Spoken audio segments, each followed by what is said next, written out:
লাউ ডাল খেতে কিন্তু দারুণ মজা, আর আমার বাসায় সবাই পছন্দ করে। আমি কিভাবে তৈরি করি সেটা আজকে আপনাদের সাথে শেয়ার করব। হ্যালো ফ্রেন্ডস, আসসালামু আলাইকুম। আজকের রেসিপিতে স্বাগতম জানাচ্ছি। প্রথমে ডালটা ভিজিয়ে রেখেছিলাম 1 কাপের মতো। ভিজিয়ে তারপরে একটি প্যানের মধ্যে 2 কাপ পানির মধ্যে দিয়ে দিলাম। দিয়ে এখানে পেঁয়াজ কুচি, কাঁচামরিচ কুচি দিয়ে দিলাম। দিয়ে একটু সিদ্ধ করে নেব। হালকা যখন একটু সিদ্ধ হয়ে আসবে তখন এখানে অন্যান্য উপকরণগুলো দিব। একটু নেড়ে চেড়ে দিচ্ছি। এখন কিন্তু লবণ দেওয়া যাবে না, লবণ দিতে হবে পরে। আর এখানে 2টি তেজপাতা দিয়ে দিব। দিয়ে দেখতে পাচ্ছেন, দিয়ে আমি একটু ঢাকনা দিয়ে ঢেকে রাখবো। আর রেসিপি ভালো লাগলে চ্যানেল সাবস্ক্রাইব করে লাইক দিয়ে পাশে থাকবেন। দর্শক, আজকের রেসিপিটা কেমন হয়েছে অবশ্যই জানাবেন। তারপরে যখন বলক চলে আসলো তখন আমি হাফ চামচের মতো দিয়ে দিলাম হলুদ গুঁড়া, দিয়ে দিলাম হাফ চামচ ধনিয়ার গুঁড়া, হাফ চামচ দিয়ে দিলাম মরিচের গুঁড়া, আর দিয়ে দিলাম হচ্ছে জিরার গুঁড়া। দিয়ে এখন আমি এখানে পরিমাণ মতো লবণ দিয়েছি। দিয়ে এখন আগে থেকে লাউটাকে ধুয়ে পরিষ্কার করে কেটে চালনি ছেঁকে রেখেছিলাম। অনেক সময় দেখবেন লাউগুলো ধুলে অনেক পানি ওঠে।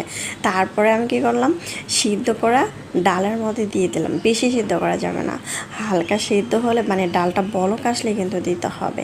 আর একটু পরিমাণ মতো লবণ দিয়ে দিলাম। দিয়ে এখন আমি কিছুক্ষণ ঢাকনা দিয়ে রাখবো, যেমন 2 থেকে 3 মিনিট চুলার আঁচ বাড়িয়ে দিয়ে রাখবো। এখানে কিন্তু প্রচুর পরিমাণ পানি উঠবে, তাই পানিটাকে ভালো করে শুকিয়ে নিতে হবে। এর মধ্যে এখানে কিন্তু আদা বাটা, রসুন বাটা দিয়েছি হাফ চামচের মতো। তো ডাল তারপর হচ্ছে লাউ খুব সুন্দর করে সিদ্ধ হয়ে গিয়েছে। একটু নেড়ে চেড়ে দিলাম।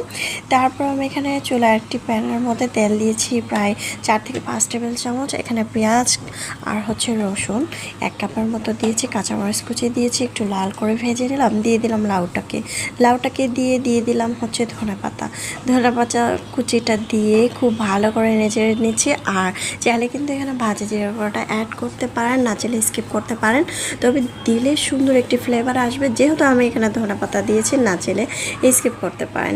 রেসিপিটা কেমন হয়েছে অবশ্যই জানাবেন। আর এখন প্রচুর পরিমাণ গরম পড়েছে, চাইলে কিন্তু আমরা লাউ ডাল রান্না করে খেতে পারি। আর আমার বাসায় সবাই, বাচ্চা থেকে বড় সবাই অনেক বেশি পছন্দ করে লাউটা। বিশেষ করে হযরত মুহাম্মদ সাল্লাল্লাহু সাল্লামের কিন্তু প্রিয় খাবার ছিল লাউ ডাল। আর লাউটা ভীষণ